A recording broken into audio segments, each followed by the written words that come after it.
Welcome to another edition of Northern Heat. My name is Bob Lennon, President of ThermalWood Canada and host for the show. And today, Ray Roberge. How are you doing? Fantastic. Great to be here. Thank you for allowing me to join you. Well, Ray, I met you for the first time this past Friday night. Yeah. There was an event at the Beau Séjour that was focused on the 60th year anniversary of NBYO. You were recognized for the work that you've done. So let's talk about that a little bit. So how long have you been with the volunteering, I should say, because you didn't get paid for this stuff? No, I've been volunteering with the NBYO for about 17 years now. So 17 years. Well, you know, I volunteer for a lot of stuff, and one thing I know about volunteers is that there's got to be something special to want to stay for 17 years and do that. So what's the draw? Well, there's a gentleman by the name of Ken McLeod. As you know, Ken is just an exceptional human being. Don Matheson and all of the changes that came about with NBYO, with Tony Delgado coming on board, and when Ken explained what the Sistema program was like in South America, and I researched it, I'm like, this is incredible. And to think that it started with 50 people with one classroom at Beaver Brook School in Moncton, you know, to me, I said, how can I contribute? How can I help? And I kind of went from there. Well, you know, and so you talked about when they gave you the award last Friday, you talked about some of the experiences and some of the things that you've seen. Yeah. You want to share those again? Sure. I mean, you know, when they reached out to me and said, listen, we're going to do an event, and they asked a bunch of corporate sponsors to come and meet in the boardroom, and they said, you know, we want to do a show, we want to sell 1,300 tickets, and we want to partner with Matt Anderson. So 1,300 tickets, that's pretty ambitious. I go to the Brunswick Symphony, which is excellent. And, you know, at the time they were getting 50 to 100 people going, and we had season tickets. And I said, you better have a plan. And they said, well, you're part of the plan, so you can help us create this plan and how we're going to do it. And the night sold out. It was just an incredible event. But what's really interesting is when you see the artists playing with these kids and how they feel about playing with these kids. So, you know, that was kind of the kicker event, and it grew into different events, and it was just, when you think you've reached it, then there's something better and something better, and the center's growing from from 50 students in one school to multiple schools, to 2 to 3 schools. And Ken McLeod and I would meet regularly, like every 2 weeks or almost every week, and we talk about things, board discussions, but you know, more so about the development and where it would go. And how, and I mean, the sky's the limit with Ken, right? Oh, absolutely. So yeah, absolutely. Yeah.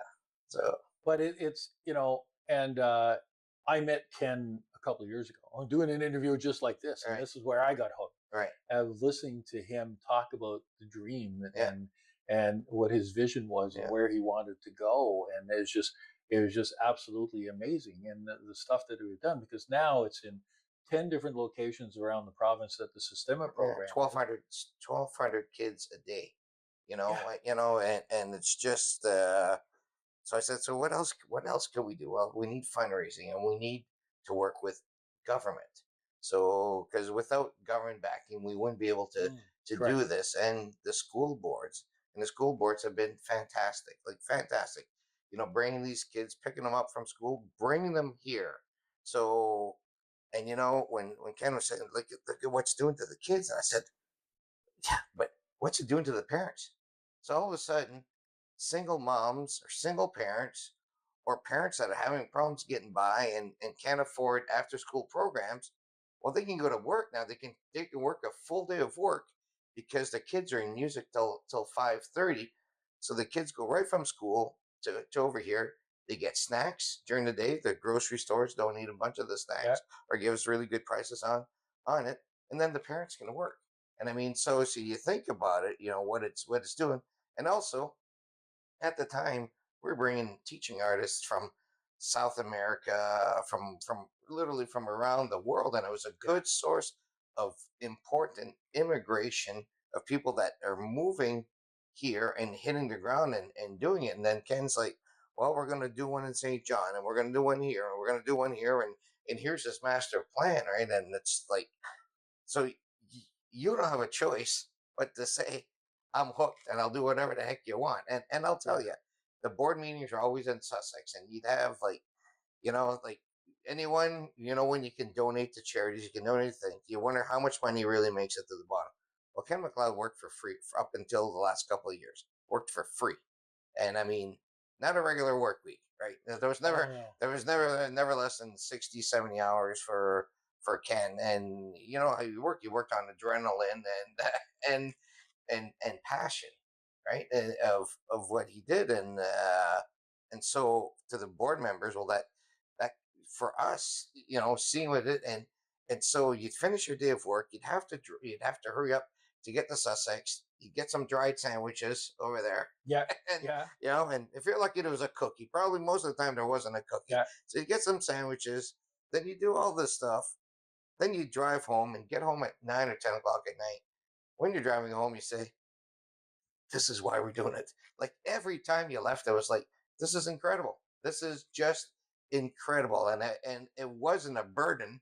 It was, I considered myself very lucky to be able to volunteer and to be able to donate to this and meeting, doing when we did our fundraising cabinets, and we did several of them, and meeting donors, right, and explaining to them that it's not a music program, it's a social program. Absolutely. And that's the big thing, right? To get the people. But once you do it, and then people want data, then it's like, well, here are these kids. So little Johnny had an absenteeism problem issue in grade 1 and in grade 2, but now he starts Sistema in grade 3. His attendance is perfect or near perfect. His school grades have gone up, and everything's going up, and that's because of this program. Because when you come over here, you line up, you go into classes, you line up, you learn, you make an instrument, and you learn to respect the instrument. You respect your instructor. If you don't, there's things. So it's a really well established discipline, but you learn to play in an orchestra, playing the team. So it's really setting these kids up to be able to hit the workforce later on in life and be able to do things that they wouldn't. And also, by the way, when I went to school, the music kids were kind of the geeks. Well, the Sistema kids, they're the cool ones. Yeah. They're the cool kids. Oh, absolutely. And the fact that you mentioned it about being in an orchestra. Being in an orchestra is not just like playing an instrument on your own, because everybody needs to play their part. Exactly. That's right. Yeah. That's right. Because you'll hear it if they don't. Oh, totally. Yeah. Totally. So each instrument is actually playing its part. Yep. And everything's got to fall into place. And the fact that this is done with little kids. Yeah. That's amazing. Well, listen, I mean, like Ken comes up with these crazy ideas and these things. Like it's just, and I should say crazy. They're just like he reaches for the stars. Yeah. But he gets there. I mean, this past spring.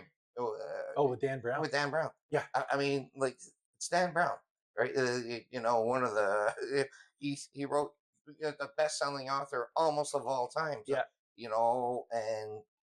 and Dan Brown. So I got to know him quite well during his 4 days over here, and he's a very accomplished musician. And at one of the receptions, he teared up when he talked about it. He says, my dream was to have this symphony music that I've created to be played, and it's played around the world, but to have it played for children. He goes, never did I think it would be played for children by children. He choked up. He teared up. He says, what is here is just incredible. And Bob Lord, his CEO, another fantastic musician and just a really, really wonderful person. you know, when Ken reached out to Bob uh, presented this. He said, "Dan, you got to see this," and he explained it all. Dan Brown said, "I don't care what we're doing on those days. Change it. We're going to Moncton. We're going to do the Sistema." Yeah. Pretty incredible, right? So, and I forget how many shows they did. 4 or 5, yeah, right? yeah. I mean, this is a gentleman that couldn't be any busier, and he's not. And I'll tell you, and it wasn't any frou frou or anything like this. It was like talking to you and I. He could not have been more of a gentleman than he was. In fact, his father was so intrigued by it that his father came, and his father was just an Well, incredible person. I And was you know at what the his show, yeah when and, his dad and his father started off by yeah reading the yeah first poem, which was yeah. I pretty mean, impressive. how impressive is that? And his dad told me, he says, in 200 years from now, my son won't be remembered for his books. And I said, yeah, I think some people might, it might. But he says, but they'll remember him for his music. And I said, oh my, you're so right. Yeah. Like how amazing is that? So Yeah. so and then so it's all of who they played with, and also looking after the talent, right? So the teaching artists, they're paid half the wage of a teacher because they work half days. So Ken said, okay, well, we got to work on things like creating Tuda Musica, doing some concerts, finding other ways of getting these instructors busy so that they can find ways of making extra money. And he was always conscious of that. So we need to figure out how can we get benefits from them, and how can we move forwards and stuff. So that's the kind of thinking that he thinks at all the users. Yes. Yeah. And to top that off, New Brunswick is the biggest employer of professional musicians in all of Canada. Yeah, it's not crazy. Yeah, this is New Brunswick. This is New Brunswick, right? This is New Brunswick. People say we don't have any. Yeah, that's right. You know what? We're number one there. We're number one there. We're number one in a lot of spots. You got that right. And listen, I mean, Ken has lectured in Korea, Israel, many countries around the world on setting up Sistemas. He's taken that program there, and he's made it the gold standard for outside of Venezuela.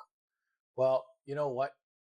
Just listen to you talk makes me feel good about the fact of getting involved with the Sistema program up in our area in Chaleur. Well, you're a true champion for that area, and every time Ken we set up a center, I said, Ken, we need to make sure we need to find champions. We need 2 or 3 champions everywhere, because people that are going to be like you, that are passionate about it, that are going to get others that are going to, because every center needs to fundraise. Mm-hmm. And without champions, without people like you can't get there.